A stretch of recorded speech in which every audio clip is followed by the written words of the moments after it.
So, welcome back. After having seen the LV saturation line, after seeing the table 1 and table 2 from the steam tables, now let us try to understand how do we classify a particular system in different zones taking the help of LV line. So, once we know PSAT and TSAT from the LV line, how do they help us to identify a particular system that it lies in this zone or that zone, and that is very important to understand. Let us try to understand zones on the PT diagram using table 1 first, and we will repeat the same exercise using table 2 because both table 1 and table 2 actually help us to identify a particular thermodynamic system to identify the zone in which it lies. Alright. So, let us come to the PT diagram. As you can see from here, pressure temperature diagram and a LV line which goes from TP to CP. You got a L region and V region over here.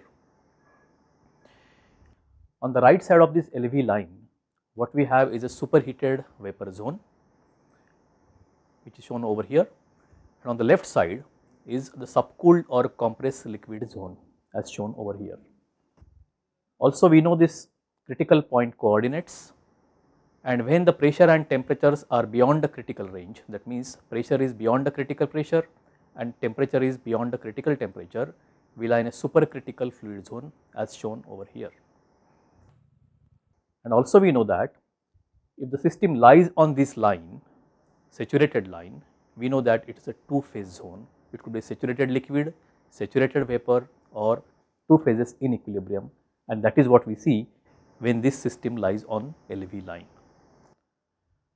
So, these are different zones: subcooled compressed liquid zone, superheated vapor zone, and supercritical fluid zone.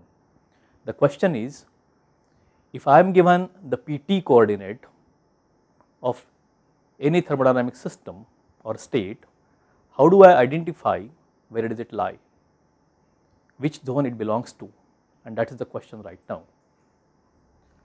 So, let us start answering this question and let us take the reference of table 1 in this case. And when I say table 1, we know now that temperature is the base in that case. So, for any given system now, we have got its PT coordinate, the pressure and temperature coordinates are known to us. We know that the state lies on at a particular pressure and particular temperature, and this is the only given data to us. If we take temperature as a reference, because we are using table 1 right now, I will take temperature as a reference, and corresponding to this temperature, I will be able to find out Psat T. Alright. So, first step is to find Psat T for that given temperature. Once we know this Psat T, the next operation is to compare this value of P with this Psat T, and that is a very simple thing. And with this comparison only, one can find out in which zone the state lies. How do we do this thing now? So, I got different possibilities which I have shown under different serial numbers, and then I do the comparison and identify the zone in which this state lies.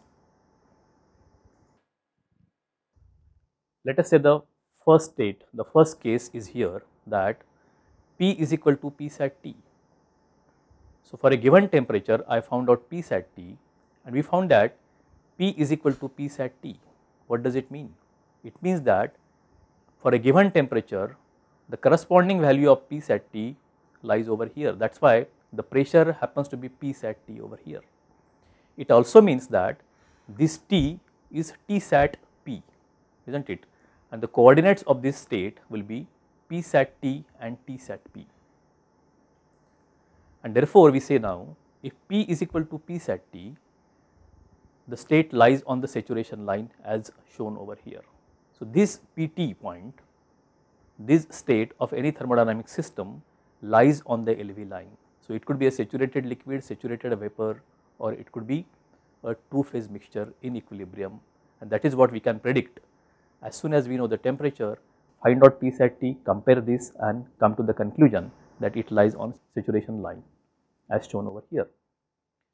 The next case is, if I find this P is less than P sat T. So, the given P is less than P sat T, this is P sat T, and you can find out from here that if such a thing exists, that P is less than P sat T, this state lies in a superheated vapor zone now, it is in this condition, and correspondingly we can say that the serial number 2 case is a superheated vapor zone, this state lies in a superheated vapor zone. The third case will be P is more than P sat T. If the pressure, given pressure is more than P sat T, it lies in a subcooled or compressed liquid zone. It can lie anywhere in this zone actually, isn't it? And therefore, we say that it lies in a subcooled or compressed liquid zone. So, we have identified all the three possibilities, the superheated, subcooled as well as two phase zone. The other one is, we have already mentioned about that thing, which is a supercritical fluid zone, when the P is more than precritical and T is more than T critical, the state lies in a supercritical fluid zone, that is in this part over here. So, here in this case, the temperature has to be more than 373.946 degree centigrade and the pressure has to be more than 22.064 MPa, meaning which you are lying in supercritical fluid zone. So, this is the way that after referring to table 1, from where I get the value of P sat T for a given temperature, and I compare given P with this P sat T and come to different conclusions in order to know in which zone the given state. Thank you very much.